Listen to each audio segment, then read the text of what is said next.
وبركاته. الحمد لله والصلاة والسلام على رسول الله وعلى آله وصحبه ومن والاه.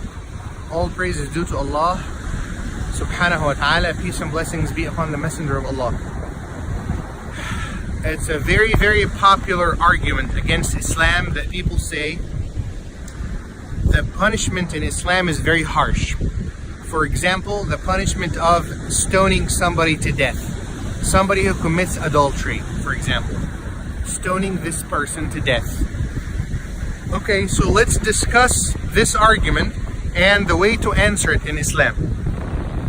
The first thing that you should say as a counter argument, if you're Muslim, then the first thing you say if you're having a discussion with a disbeliever who is against the punishment of adultery.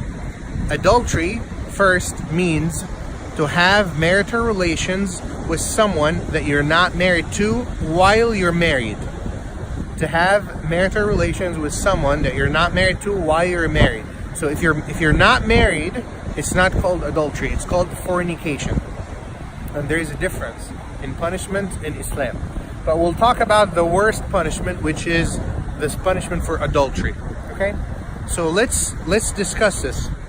If you're having an argument with a disbeliever and they say that the punishment is very severe, the first thing I want to tell this person is, first of all, you have to understand that punishments are deterrents. Meaning, I am not inviting you to commit adultery so that I can stone you to death. I am telling you this is the punishment. If you don't want the punishment, you simply don't commit the crime. So, my question to the disbeliever is, would you like to cheat on your spouse? Would you like to do that? Are you trying to have the system so free that allows you to cheat on your spouse without anybody knowing or punishing you or holding you accountable? And the disbeliever will usually say, yeah, no, of course I don't want to cheat on my wife. Of course I don't want to cheat on my husband, but I just think it's very, very barbaric. Tell them, okay, if you don't want to cheat, then you should not worry about this punishment at all. If you don't want to cheat on anybody, this punishment will never come near you at all. This is the first counter argument. The second counter argument is this. In Islam, we are closing the way towards adultery even before it starts. Imagine this. Women cover themselves, so you're not going to be able to look at a different woman and see from that different woman something that will tempt you. This is number one. Number two, you are supposed to lower your gaze from other people. So even if there is a woman who's not covering herself, you're supposed to remember God and lower your gaze. Number three, you're not supposed to touch a woman that is not yours. Look how many doors God has closed in front of you so that you don't commit adultery. That's not it. When you touch a woman, there are levels of that touching. So, shaking somebody's hand, and this is not even something that Islam that is new to God, or God did not invent this new. This is something that comes from the Torah, and even scriptures even scriptures before the Quran, like the Torah, they had this punishment of stoning an adulterer to death. Okay? So the Islam closes the doors in front of you so that you don't fall a victim to this sin. Okay? So this is the second argument. The third and the most destructive argument to the disbeliever is this. You ask him a question, you say, for example, in the United States, how many people die every year as a direct result of what is called the love triangle? Meaning, two people are married or in a committed relationship, one of them cheats on the other one, and somebody finds out, and all of a sudden we have a love triangle, and one of these people die. You know that in the United States alone, over 800 people die as a direct result of the love triangle. This is the FBI statistics. In the United States alone, over 800 people die every year as a result of cheating. Now, this is not including the families that are broken, the children that end up growing up and commit suicide because one of their parents killed the other one. This is not including any by or any side crime that is related remotely to adultery. I'm talking about the very direct result only. And it's over 800 cases of death every year because of that. Now, in 23 years, that number becomes 800 times 23, which is, we're talking 16,000 plus another 2,400, so we're talking 18,400. Let's say 18,000.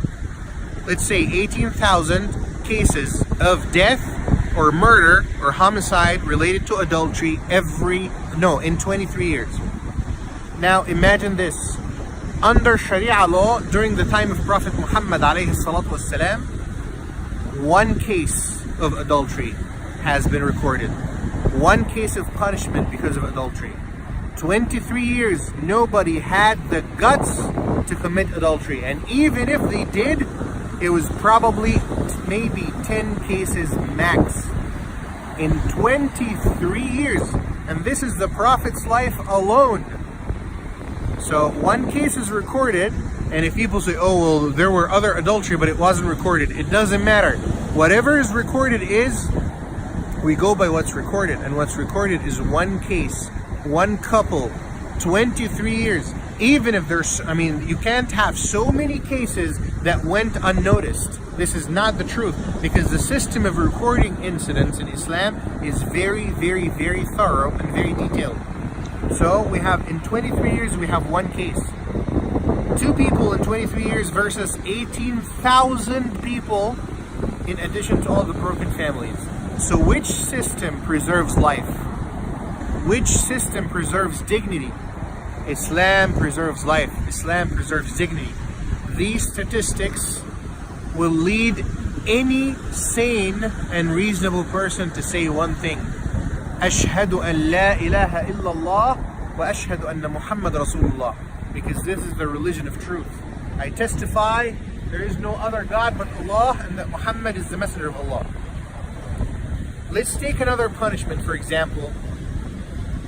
But I'm going to make a separate video about the other punishment. Actually, this video is sufficient for the punishment of stoning an adulterer to death. It will save all the times being spent in courts, all the money that is being spent to defend people against murder that happened because of adultery, all the families that are broken, all the children that grow up knowing that one of their parents killed the other one, all the neighbors, all the family members, all the friends, the entire system with all the laws involved in the United States in the last 276 years of independence was not able to save 18,500 people. However, Prophet Muhammad ﷺ in 23 years saved 18,500 people. So, after seeing this video, I urge you to testify there is no other God but Allah, and that Muhammad is the messenger of Allah. Jazakumullahu khairan ala husni istimaikum. May Allah subhanahu wa ta'ala reward you generously. وسبحان ربك رب العزة عما يصفون وسلام على المرسلين والحمد لله رب العالمين والسلام عليكم ورحمة الله وبركاته.